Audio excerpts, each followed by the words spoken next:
គួរឲ្យបារម្ភខ្លាំងណាស់ពេជ្រសុភាដួលសន្លប់ពីរដងនិងមានរបួសក្បាលមុនឡើងឆាកតន្ត្រីត្រូវបានបញ្ជូនទៅមន្ទីរពេទ្យជាបន្ទាន់មហាជននិងអ្នកគាំទ្រនៅលើបណ្ដាញសង្គមកំពុងតែមានការព្រួយបារម្ភយ៉ាងខ្លាំងក្រោយទទួលដំណឹងដ៏រន្ធត់ពីអ្នកជិតស្និទ្ធរបស់តារាចម្រៀងស្រីល្បីឈ្មោះគឺអ្នកនាងពេជ្រសុភាអ្នកនាងមានបញ្ហាសុខភាពរហូតដល់ដួលសន្លប់ចំនួន2ដងស្តុកស្ដឹងមុនពេលឡើងឆាកចម្រៀងក្នុងហេតុការណ៍នោះបានបង្កឲ្យអ្នកនាងមានរបួសត្រង់ក្បាលថែមទៀតផងភ្លាមនោះអ្នកនាងត្រូវបានបញ្ជូនទៅសម្រាប់ព្យាបាលនៅមន្ទីរពេទ្យដើម្បីសង្គ្រោះបន្ទាន់ដំណឹងនេះបានធ្វើឲ្យអ្នកគាំទ្រជាច្រើនបង្ហាញនូវសេចក្តីអាណិតអាសូរ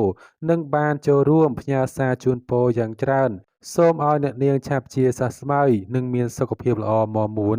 ដូចដើមវិញនៅក្នុងពេលឆាប់យើងសូមជូនពរឲ្យអ្នកនាងពេជ្រសុភាឆាប់ជានិងរឹងមាំឡើងវិញព័ត៌មានលម្អិតពាក់ព័ន្ធនឹងតារាចម្រៀងលំដាប់ជួរមុខដែលបានកសាងកេរ្តិ៍ឈ្មោះអស់រយៈពេលជាច្រើនទសវត្សរ៍អ្នកនាងពេជ្រសុភា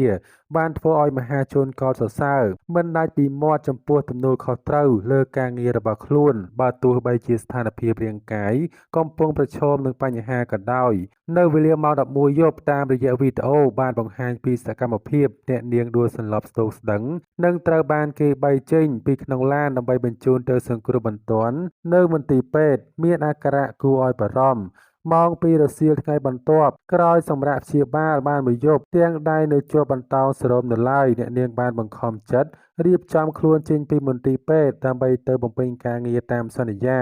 តុបតែងខ្លួនទាំងទឹកមុខនៅស្លេកស្លាំងនៅវេលាម៉ោង10យប់អ្នកនាងបានជិញមុខនៅលើឆាកតន្ត្រីនៅក្នុងផាប់មួយកន្លែងដោយចាប់ដៃគូជាមួយនឹងលោកឈនសវណ្ណរាជអ្វីដែលគួរឲ្យភ្ញាក់ផ្អើលនោះគឺអ្នកនាងនៅតែអាចរាំនិងច្រៀងបានយ៉ាងរស់រវើករហូតទស្សនិកជនភាគច្រើនពុំដឹងទាល់តែសោះថាអ្នកនាងកំពុងតែមានជំងឺក្រោយពីមានការចែករំលែកវីដេអូពីក្រោយឆាកទើបធ្វើឲ្យមហាជនដឹងពីការពិតនិងបានចូលមកខមមិនជូនពរយ៉ាងច្រើនកុះកកម្នាក់សុទ្ធតែលាន់មាត់សរសើរថា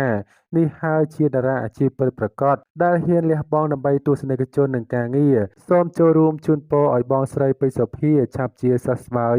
និងមានសុខភាពល្អមាំមួនឡើងវិញនៅក្នុងពេលឆាប់ខាងមុខនេះគឺជាស្ថានភាពដ៏គួរឲ្យបារម្ភមួយដែលអ្នកនាងពេជ្រសុភាបានដួលសន្លប់ពីរដងនិងមានរបួសក្បាលមុនឡើងឆាកតន្ត្រីត្រូវបានបញ្ជូនទៅសង្គ្រោះបន្ទាន់នៅមន្ទីរពេទ្យភ្លាមផងដែរប៉ុន្តែអ្នកគាំទ្របានបង្ហាញនូវការកោតសរសើរចំពោះតារាចម្រៀងអ្នកនាងពេជ្រសុភាដែលរឹងមាំខ្លាំងទោះបីដួលសន្លប់ដោយរបួសចូលពេទ្យក៏ខំងើបស្ទុះស្ទាទាំងឈឺទៅបំពេញការងារជាធម្មតាមហាជនអ្នកគាំទ្រតារាចម្រៀងស្រីអ្នកនាងពេជ្រសុភាមានការបារម្ភខ្លាំងក្រោយឃើញពីការចែករំលែកសកម្មភាពរបស់អ្នកនាងពីអ្នកជិតស្និទ្ធដែលអ្នកនាងមានបញ្ហាសុខភាពរហូតដួលសន្លប់រហូតចូលមន្ទីរពេទ្យអ្វីដែលធ្វើឲ្យអ្នកគាំទ្រគ្រប់គ្នាស្ងើចសរសើរពីភាពរឹងមាំនោះគឺទោះបីជាមានបញ្ហាសុខភាពដួលសន្លប់ពីរដងនិងមានបញ្ហារបួសត្រង់ក្បាលរហូតត្រូវបានព្យាបាលនៅមន្ទីរពេទ្យក៏ដោយប៉ុន្តែគ្រាន់តែបានធូរស្រាលបន្តិចចេញពីពេទ្យភ្លាមអ្នកនាងក៏បានបន្តទៅបំពេញការងារចេញច្រៀងតាមផាប់ភ្លាមតែម្ដងត្បិតតែឆ្នាំនេះឈានចូលវ័យ42ឆ្នាំហើយក្តី